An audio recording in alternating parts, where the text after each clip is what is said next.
बिस्मिल्लाहिर्रहमानिर्रहीम। अस्सलाम वालेकुम। कैसे हैं आप सब? आई होप आप सब ठीक होंगे। आज हम आपके लिए लाए हैं केक रस बनाने की रेसिपी।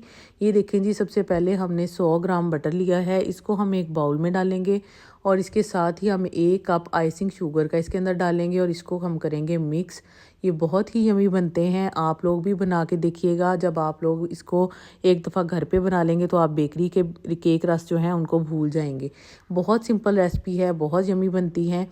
ये देखें जी, हमने इसको मिक्स करना शुरू किया है। अब हम इसको हल्का सा मिक्स करेंगे और इसको विस्कर के साथ फिर फ्लफ़ी कर लेंगे। और जी ये देखें, हमारा बैटर जो है वो फ्लफ़ी हो चुका है।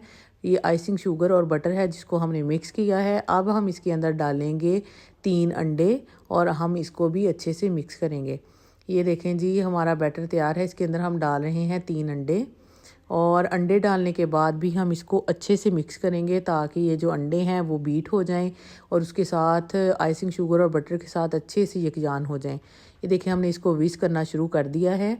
ये बहुत अच्छी और बहुत सिंपल रेसिपी है, आप इस रेसिपी को फॉलो कीजिएगा। अगर आपको हमारी रेसिपी पसंद आए तो प्लीज़ फ़ीडबैक लाजमी दीजिएगा।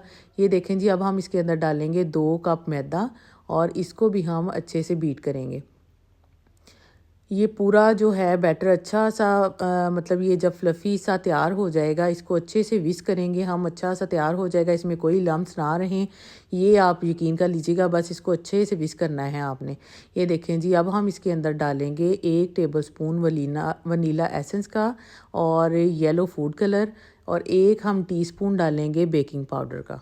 अब हम इसको दोबारा से करेंगे मिक्स और ये देखें कितना प्यारा कलर आया है फूड कलर डालने से और बहुत ही प्यारी वनीला एसेंस की यहाँ पे खुशबू आनी शुरू हो जाती है। और जब बेक करते हैं तब जो उसकी खुशबू इतनी प्यारी आती है। ये देखें जी, हम इसको कर रहे हैं मिक्स और जब ये बैटर हो जाएगा हमारा तैयार तो हम इसको डालेंगे अपनी ट्रे में।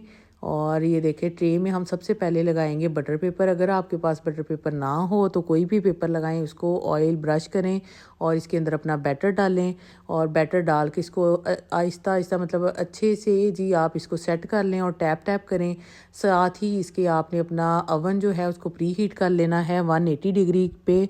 और ये हम डालेंगे अपना बैटर जो है ट्रे में जो हमने सेट किया है, इसको हम रखेंगे अवन में और आधे घंटे के लिए बेक करेंगे। आधे घंटे के बाद जी ये हम आपको दिखाते हैं कि कितना प्यारा बेक हो जाएगा।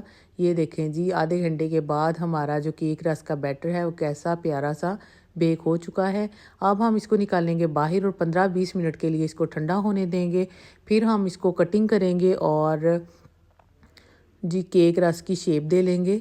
ये जब बैटर ठंडा होगा, केक ठंडा होगा, फिर हम इसको रिमूव करेंगे ट्रे से और इसको काट के केक रस की शक्ल देंगे। फिर हम इसको ट्रे में डालेंगे। दोबारा से अपनी ट्रे में हम बटर पेपर लगाएंगे, केक रस रखेंगे और जी इसको हम ओवन में रखेंगे ताकि ये क्रंची से तैयार हो जाएं। और ये देखें जी, कटिंग हमारी हो चुकी है केक रस की। अब इसको शिफ्ट करते हैं हम ट्रे में। पेपर भी हमने लगा लिया है। अब हम इसको अलग-अलग करके रखेंगे ताकि ये इनको हीट हर तरफ से अच्छी सी लगे और ये क्रंची हो जाएं। ये देखें जी, हमने अवन में अपनी ट्रे लगा दी है और ये देखें जी, हमने अवन से अपनी ट्रे निकाल ली थी जब ये तैयार हो गए हैं। आप लोग भी इसको फॉलो कीजिएगा रेसिपी को और बना के देखिएगा, आप लोगों को बहुत पसंद आएंगे। Thanks for watching. ये बहुत ही यमी बनते हैं। आपको हमारी रेसिपी अच्छी लगे तो फीडबैक दीजिएगा और जी हमारे चैनल को सब्सक्राइब करें।